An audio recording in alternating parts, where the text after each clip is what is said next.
अब हम आपको किताब शुरू करेंगे और उसमें सबसे पहले 1.1 पढ़ाएंगे, लेकिन उससे पहले कुछ बात मैं आपको समझा देता हूं। देखो, सबसे पहले है नेचुरल नंबर, जिसे प्राकृत संख्या बोलते हैं। प्राकृत संख्या, इसको इंग्लिश में बोलते हैं नेचुरल नंबर, और इसको n से व्यक्त करते हैं। प्राकृत संख्या को n से व्यक्त करते हैं। मतलब ब्रैकेट में हम यहाँ 1 से शुरू होती है प्राकृत संख्या, 1 2 3 4 डॉट डॉट डॉट, ये 1 से लेकर अनंत तक है। इसमें 4 के बाद में 5 भी है, 6 भी है, 7 भी है, 100 भी है, 200 भी है, मतलब इसका अंत ही नहीं है। दूसरी होती है पूर्ण संख्या। पूर्ण संख्या को हम इंग्लिश में होल नंबर कहते हैं और इसको W से व्यक्त करते हैं। ये 0 से शुरू होती है, 0 1 2 3 डॉट डॉट डॉट एंड तक जाती है, अनंत है, इसका और नहीं है इसका। तीसरी होती है पूर्णांक संख्या।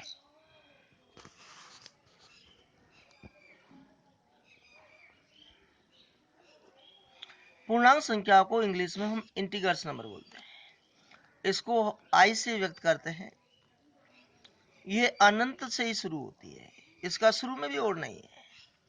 -3 -2 -1 0 1 2 3 और डॉट डॉट, अर्थात न इसका शुरू में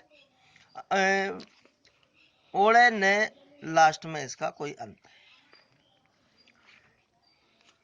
अब होती है वास्तविक संख्या। अब मैं आपको बता दूं वास्तविक संख्या किसे कहते हैं। परिमेय और अपरिमेय मिलकर वास्तविक संख्या कहलाती है। लेकिन आपको बता देता हूं परिमेय संख्या किसे कहते हैं, अपरिमेय संख्या किसे कहते हैं। वे संख्याएं, हम परिमेय संख्या के बारे में पढ़ा रहे हैं पहले, वे संख्याएं जिन्हें P/Q के रूप में व्यक्त किया जा सकता है और Q का मान 0 नहीं होना चाहिए, वह P/Q एक पूर्णांक संख्या हो। पूर्णांक का मतलब होता है, मैंने आपको पहले ही बता दिया, चाहे वो प्लस की हो चाहे माइनस की हो। तो परिमेय संख्या वे संख्या है जिन्हें P/Q के रूप में व्यक्त किया जा सकता है और Q का मान 0 नहीं होना चाहिए। P/Q एक पूर्णांक संख्या है, ये परिमेय संख्या कहलाती है। जैसे 3/4, 5/6, 7/8, -2/3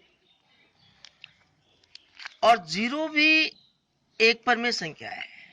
अब आपसे कहे कि 0 को परिमेय संख्या मत लो, तो इसके नीचे हम 1 लगा दे, 2 लगा दे, 3 लगा दे, क्यों? 0 में किसी भी संख्या भाग देते हैं 0 आती है,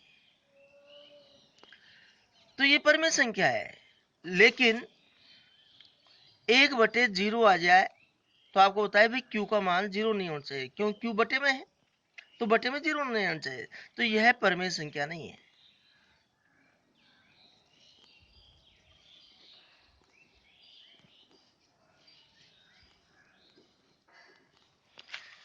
ये सभी परिमेय संख्या है और ये परिमेय संख्या नहीं है। अब हम अपरिमेय संख्या के बारे में बात करते हैं। अपरिमेय संख्या वे संख्याएं जिन्हें P/Q के रूप में व्यक्त नहीं किया जा सकता है, वे अपरिमेय संख्या कहलाती है। वे संख्याएं जिन्हें P/Q के रूप में व्यक्त नहीं किया जा सकता है। वे संख्याएं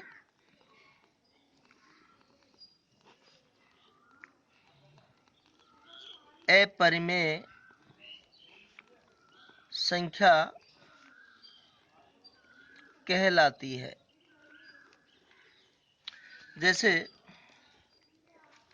√2 है, √3 है, √5 है, इनका वर्गमूल आ रहा है तो यह वर्गमूल नहीं आ रहा है तो यह अपरिमेय संख्या है, और जिनका वर्गमूल आ रहा है वह परिमेय संख्या। जैसे √4 है, 4 का वर्गमूल 2 आ रहा है तो यह अपरिमेय संख्या नहीं है।